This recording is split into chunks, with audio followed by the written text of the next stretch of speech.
P Gannavaram మండలంలో ఒక చిన్న విషాదం జరిగింది. చెప్పాలంటే పెద్దదే, చిన్నది కాదు. ఒక యవ్వనస్తుడు చాలా అందంగా ఉన్నాడు బిడ్డ. మరి ఆ కుమారుడు లేదంటే ఒక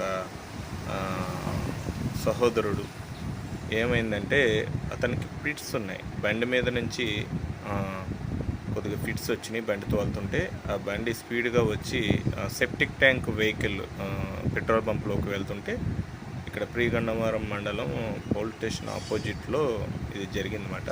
నేర్బై రోడ్డు మీదే.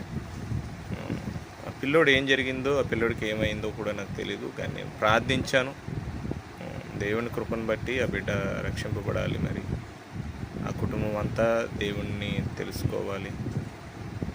నిజ దైవాన్ని పూజిస్తే నిజంగా ఆ నిజ దైవాన్ని మనం తెలుసుకుంటే అపాయాలు చాలా దూరం అవుతాయి. నా మటుకి నేను దేవుణ్ణి నమ్ముకోకమున్నప్పుడు చాలా యాక్సిడెంట్లు జరిగి, రోజుకి 2-3 అయినా జరిగి, అంటే ఎవరొకరు గుర్తు చేస్తాం, ఎవరొకరు అడ్డంగా వస్తాం.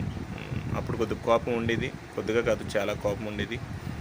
దాని మీద రూల్స్ అండ్ రెగ్యులేషన్గా ఉండేవాడిని. ఎందుకంటే మనది అమలాపురం కాబట్టి మనం రోషం ఎక్కువ, పౌరుషం ఎక్కువ.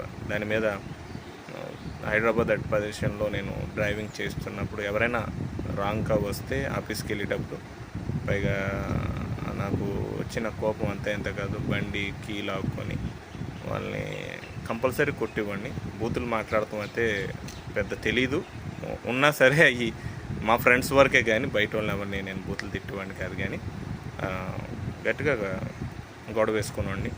కొన్నిసార్లు అటు నుంచి వచ్చిన వాళ్ళు ఉన్నారు, ఇటు నుంచి వచ్చి మాట్లాడిన వాళ్ళు కూడా ఉన్నారు. అంటే నా తరపున కూడా నా స్నేహితులు ఉన్నారు. తర్వాత సెటిల్మెంట్ చేసుకొని నా బండికి, అంటే బండికి ఎక్కువ యాక్సిడెంట్లు అయ్యి నాకు అక్కడక్కడ జరిగి, దానివల్ల 1 వీక్ 2 వీక్స్, ఒక్కోసారి 2 డేస్ 3 డేస్ కూడా హాస్పిటల్లో ఉండటం జరిగేది. అంత అలాగే యాక్సిడెంట్లు జరిగి, డిశ్చార్జ్ అయిన తర్వాత కూడా యాక్సిడెంట్లు జరిగి. ఇక్కడ నవ్వుతో ఎందుకు చెప్తున్నానంటే, దేవుడు నమ్ముకోక ముందర అంత అలాగా ఉండేది. దేవుడు నమ్ముకున్న తర్వాత యాక్సిడెంట్లు 2 జరిగినాయి. ఇప్పటికి 2 మార్చిగా చెప్పాలంటే, అది కూడా గన్నవరం మండలంలోనే జరిగినాయి. ఎక్స్ట్రీమ్కి 2 సార్లు రాంగ్ వేలో వచ్చి గుద్దిన వాళ్ళు ఉన్నారు. అయితే బళ్ళు నడిపేటప్పుడు తగిన జాగ్రత్తలతోటి యవనస్తులు, యవనరాళ్ళు మరి ముఖ్యంగా మీరు మంచి బట్టలు వేసుకొని, స్త్రీలైతే చున్నీ అవి బాగా ధరించుకొని వెళ్ళండి. పురుషులైతే మంచి బట్టలు, మంచి షర్ట్స్ వేసుకొని నీట్గా ప్రయాణం చేయండి. మీ తల్లిదండ్రులు మీ మీద ఆశ పెట్టుకుని ఉన్నారు. దేవుని కృప మీ కుటుంబం మీద, మీ మీద, ఆ బిడ్డ మీద ఉండునుగాక.